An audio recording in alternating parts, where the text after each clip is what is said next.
right, welcome in everybody to another episode of the Brett Allan Show. I apologize, I'm a little bit under the weather. I just came off a comedy festival here in Loveland and being around almost 100 comedians for 4 days straight, sharing microphones, sharing brewery space.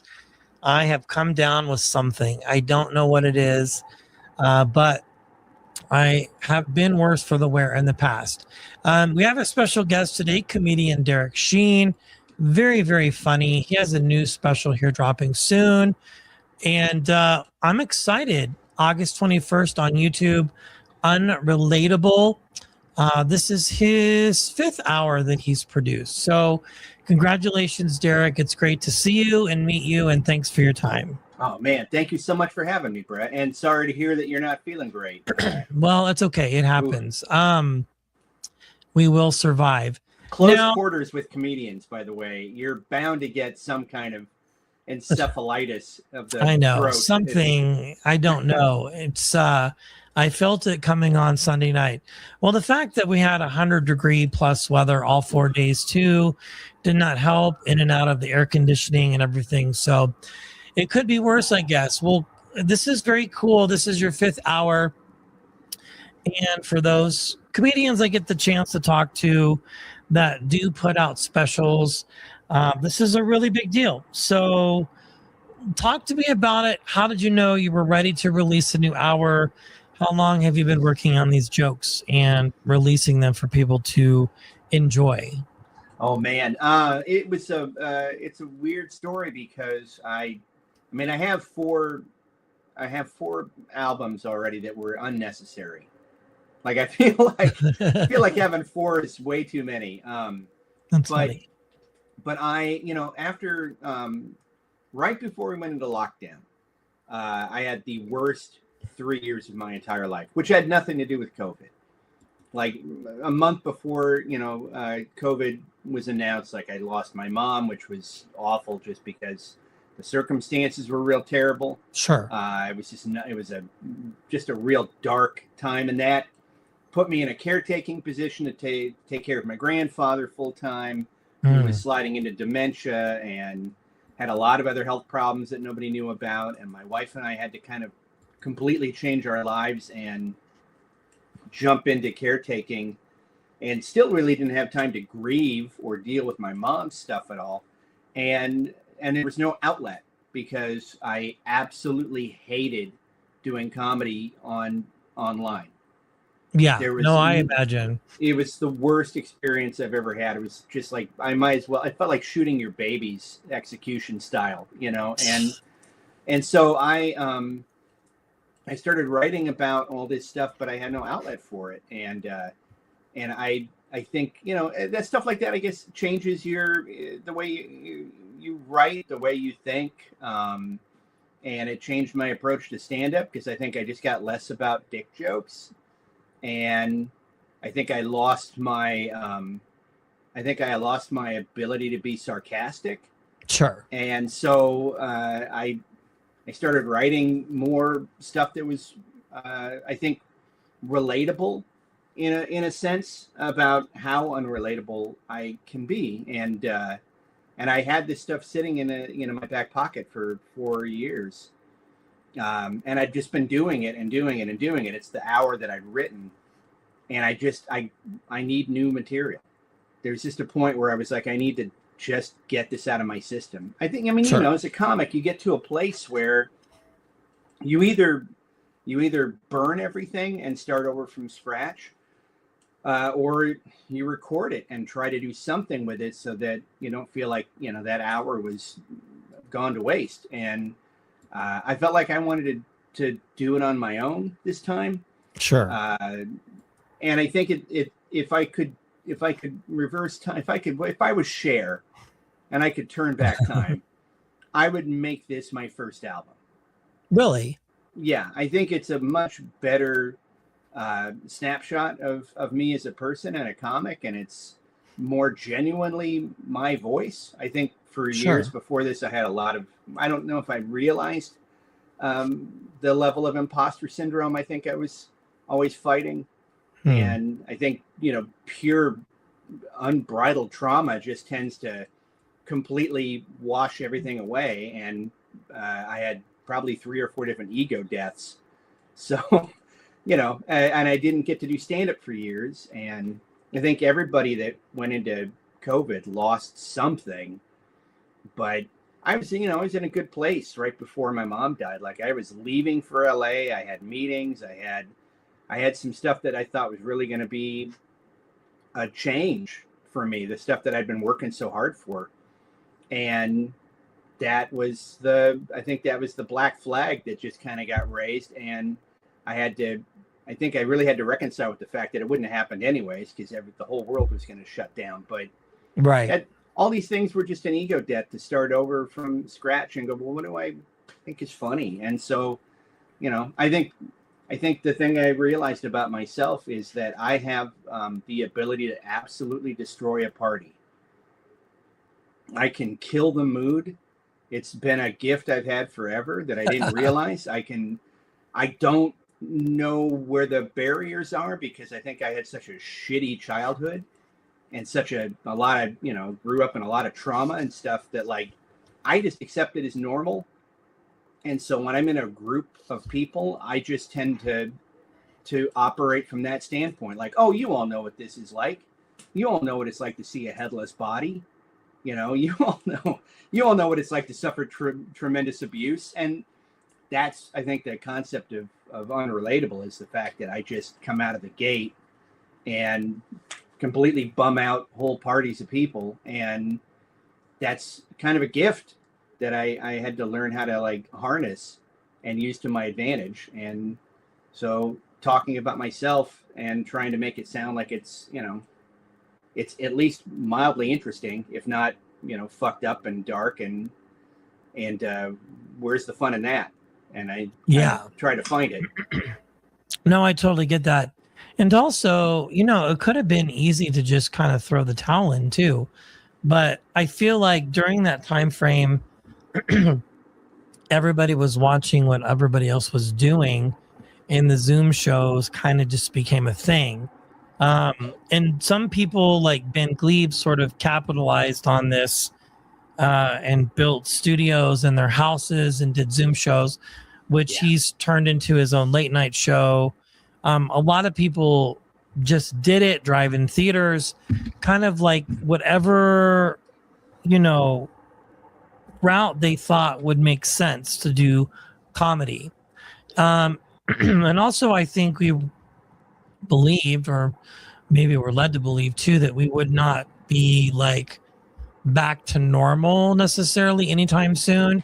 Right. And so I think a lot of people maybe became discouraged in it, but then a lot of people started their careers during the pandemic and have become successful. But you found that sweet spot, so that's cool. Where did you film this at? I filmed it at the Clock Out Lounge, which is where I shot Macho Caballero, which came out in April of 2019. April of 2020. I filmed it in June of 19. Okay. Before we knew that everything was going to fall apart. And then it came out the month we went into lockdown. Wow. The absolute worst time to release a comedy special ever would be the month we went into, and it was only like, I think it was April 19th was like 3 weeks after we officially went into lockdown. So something like that. Yeah. Nobody wanted that. And it just it died an awful death. And it was something I worked really hard on, but I was like, well, this is where we're at. Like, I'm going to live at home. I'm going to learn how to cook. I'm going to teach myself fingerstyle guitar. Fuck it. What am I going to do? And and I think my grandfather and all, dealing with the fallout of the trauma of losing my mom, because it was a lot of stuff that just came with it. Sure. It wasn't just a normal passing. It was unexpected. It was terrible. It left a mess. And so I also didn't have the energy, I think dealing with my grandfather and having to move 4 times during COVID and kind of learn how to take care of somebody else, which I'm a childless 56-year-old man. I'm married to a childless person. We're both childless because we were like, we're not responsible enough. And, we're kind of selfish, and we love just, we're fun loving weirdo adults. And so I don't think I've ever had it in me to take care of a person. And that really changed me fundamentally, having to not be a selfish asshole for 4 years. And comedy took a back seat, and I had all these things I wanted to talk about, but I kind of had to wait till his story was over, and I got him to the finish line before I could think about doing any of that stuff again. And then I wrote that hour. I mean, it started coming together, probably within months of me finally getting back on stage. It's just after that, I did it for 3 years, and over and over and over again. And I had no other bits. I wrote a solo show called Mother Lover, which was actually another separate hour of all stories about my family and death, and and recovering from that, which is actually, I wrote 2 hours while I was in lockdown, but one of them is comedy. The other one is kind of like, So I think I wanted to do the stand-up and get it out of my system. I know I wanted to write new stuff. And so we did it at Clockout. They've been great. They, Jody Eklund, who owns the club and is a big a benefactor of the Seattle music scene, and an advocate for live performance and stuff, and comedy. They host a really great monthly there called Joke Tellers Union. That's cool. Kind of one of the few like remaining old school alt shows in town. Wow. And it's a rock club. It seats 175 and its standing room is 250. And when I did Macho Caballero, we did that as standing room only. I took out all the tables and chairs because for some reason I thought I wanted to do it like a rock show. And I didn't realize that's punishing. Make people stand for 90 minutes to 2 hours, and all my friends and fans are in their 40s or 50s. So that was the worst idea ever. So we did seating, and it looks beautiful. Brent Driscoll, who's now, I think he's got 3 Netflix specials under his belt, agreed to direct it and produce it. And I paid for it myself, which was terrifying. But I think I really wanted to make something on my own without a label, without anything else, just make my own mistakes. And not have to be accountable to anybody else. And I loved working, like the other labels I've been on, like Rooftop and Stand Up Records, have been amazing and allowed me to do things. But there's a certain freedom with just saying, this is what I want and this is how I want to do it, and nobody can say no. And so if it's a disaster, I get to own it, and I love it. That's a freedom I'm totally okay with. Right. And I think that's the argument to be made for creating things, is just doing it on your own terms, because then you can live with the mistakes easier. You know what I'm saying? And I think that makes more sense. I absolutely agree. I mean, the thing is, if it's my failure, it's still something I made, even if it sucks, I made it, and so and you learn something every time that I fuck up, I learn something useful, valuable. Yeah. So now I can say I know a lot, actually. I think that's the positive side to things like that. Very cool. So now that you've written this and it's going to be releasing, are you working on a new hour now when you're touring and stuff? Is that the goal?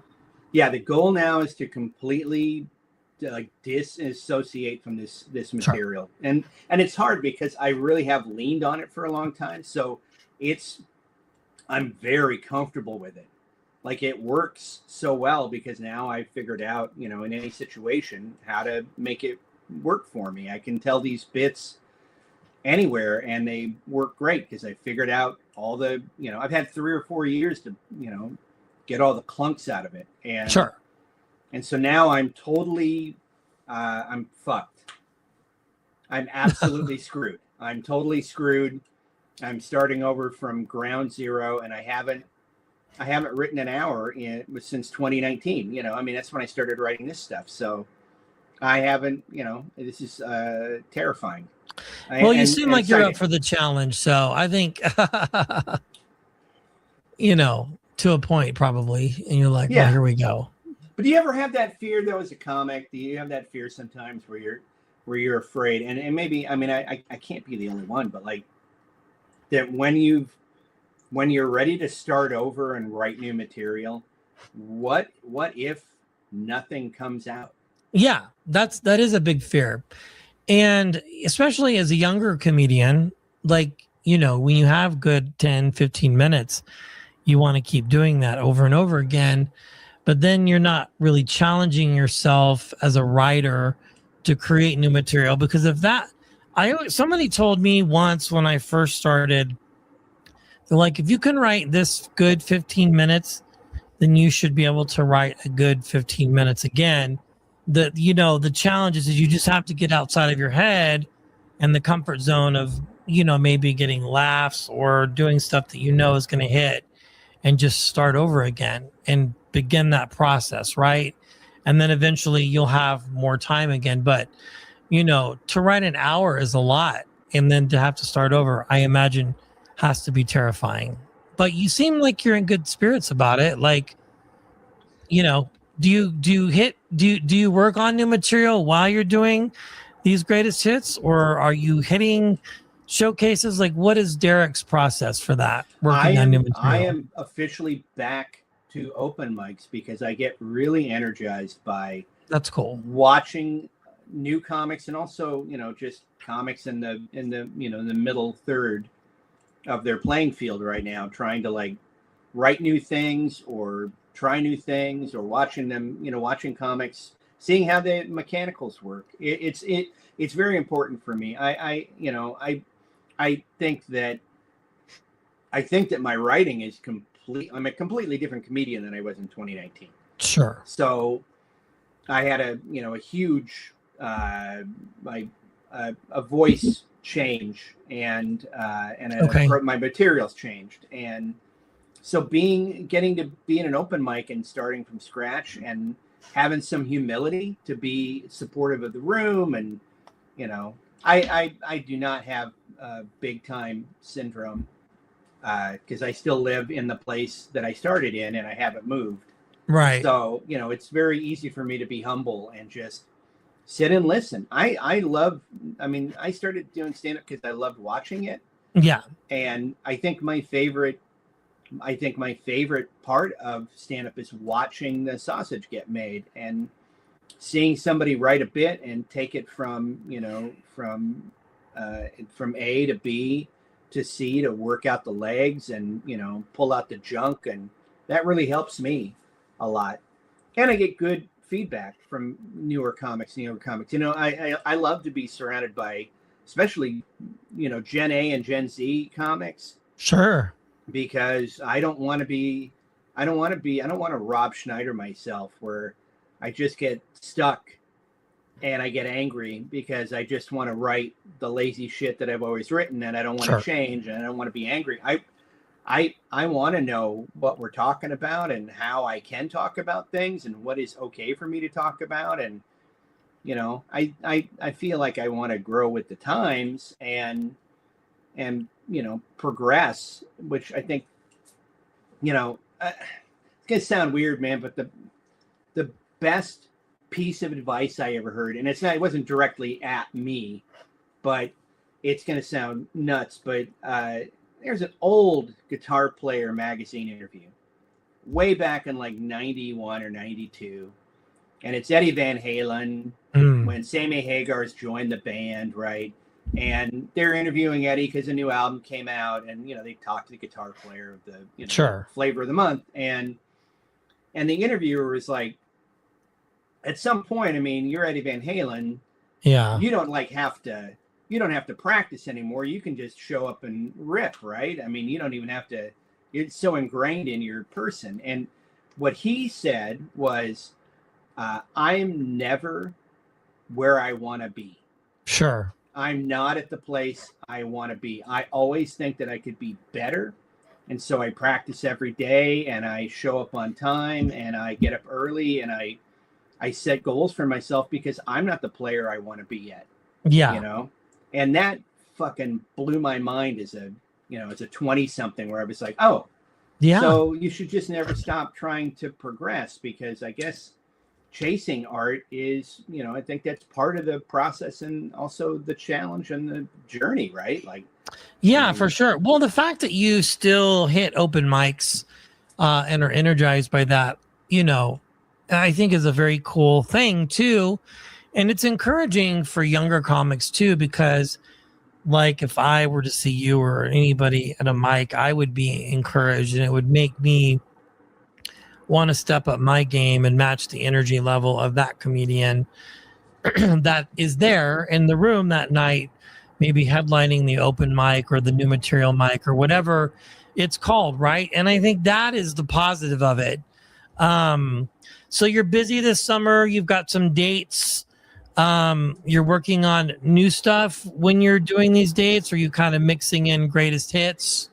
I'm trying to burn it all. Okay, So so you're just really trying to burn the jet fuel. I'm and trying get it to out. start from Gotcha. ground zero, and I don't know what my opener is right now. Like, I'm having the weirdest time because I don't know how to open a set. I'm used to having an established way to, like, okay, this is how I'm going to start things and set a tone, and I don't have anything. So, and I don't want to come up and be like, hey, give it up for yourselves, or, let's hear it for the troops. Let's hear it for the boys. Like, I need something, and it's really challenging to, like, I feel like a baby comic, year one again, because I'm like, how the fuck do I start this? I have material right now, but how do I get into it? And sure, a lot of it is because I'm still a nobody. Nobody knows who I am, so I can't just get on stage and start talking like anybody knows my story or my voice. I still have to have an opener that's like, this is who I am, and everything that comes after this will be evidence of that, but also trust me, Sure. And I don't have that right now. I don't have a trust me bit, where I'm like, this is who I am, and so if I say something crazy later on, I've established that I'm not an asshole or a weirdo. I don't have that. I don't have the door knock right now, and it's challenging. I'm having to write a set and build it from scratch, and I don't have the same tools in my toolbox that I did when I wrote when I started writing this other hour. It's a whole new system for me. I don't write the same. I used to write long form bits that were, dark, and they take a turn, and there's tension building, and, there'd be some kind of, long form, sort of exposition to get people into the trust mode, and then you turn on them. I don't write shit like that anymore. I'm talking so much more about myself, and now I'm trying to figure out how am I interesting out of the gate. So it's new for me. It's also really, it feels really good to see new comics watch me eat shit. Mm-hmm. It feels so good to just eat a giant bag of dicks in front of new comics. Because it's like, it doesn't get, it only gets as good as you want it to get. Sure. And it doesn't get better or easier unless you move and you decide to write for TV. This is the hard part, is the doing the stand-up all the time. Yeah. Yeah. Well, yeah, it's all very interesting to watch it unfold, sort of a rebirth, right? A little bit of your... your mic is distorting really bad on my end. Uh-oh. Is it still doing it? And I try it again. Hello? Oh, now it's echoing. Now it's echoing and distorted. Sorry. Hold on just a second here. Let's pause. Sorry, we had a little bit of a technical difficulty there, but we're back and running. So really the summation of all this is you've just sort of reinvented yourself, sort of starting from scratch a little bit, but overall with everything, you're still feeling pretty good about everything, like moving forward. Yeah, I mean, I feel like I'm able to. I do stuff is coming, which is great. and I'll be on the road, which I haven't done in a while. I haven't actually gone out for weeks at a time in a long time. So I'm going out with Andy Awantio, who is she's a comic I've known since I started. So I think I've known her for over 20 years now. And we're going to do like a couple weeks at the end of August and September, and then go out the beginning of October and not get home until November. And then I've got a couple of out of doing Altercation Fest in November, and I'm forcing myself to do a new hour by then. Nice. So my goal is to have the full 45 minutes to an hour. I'm giving myself some grace to have that done by November, the first week in November. So I started writing in March, and I'm forcing myself now to try and have something presentable by November. And then December 4th, I've started doing these shows every year now on December 4th. And I don't know. Nice.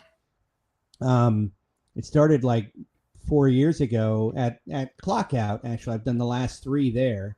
Nice. 2 of them I recorded, and then this one I'm going to do at a smaller cabaret called the Rabbit Box that we started hosting a monthly, and then I love it. It seats 75. It's real intimate, and it's what I love about a comedy club. Low ceilings, really, really densely packed room, close to the stage, and it just feels, like you can reach out and touch people. I kind of love staying up in that environment way more than anything else. I miss like the old Comedy Underground in Seattle, which if you'd ever been there, it was like the perfect comedy club. The stage was only 2 feet off the ground. The ceiling was only, maybe 7 feet. So you could literally I could touch it. I'm a little guy. I'm 5'3", fully erect. I could touch that ceiling.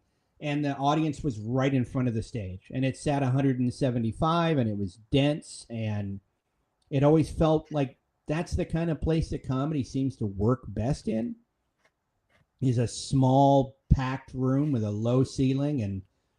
And I mean, that just is the vibe. And so December 4th, I'm doing another one of those, like the holiday show, where I'm going to try to do my new hour and see if I have it done, and either, get halfway there and eat shit, or have fun and, accidentally throw in old stuff and hopefully nobody notices. But that's cool. I love it. Well, very good. Derek's new special, Unrelatable, will be out August 21st on YouTube. Be sure to head to his website, Derek Sheen Rules with a Z.com, and check out summer dates. Congratulations, man. Putting out a special is always a big deal. And I hope you're able to enjoy it. I hope people like it. I think so. I think that's the biggest thing, is I hope people actually enjoy it. And man, I hope you feel better. I'm sorry that, that's all right. The worst as a comic when it's, when it's your voice and it's what we do. We talk. So yeah. No, I get it. Very cool, man. Well, Derek, I appreciate your time, and thanks for hanging out, man. It's been fun. Likewise. Thanks so much, Brett. Yeah, absolutely.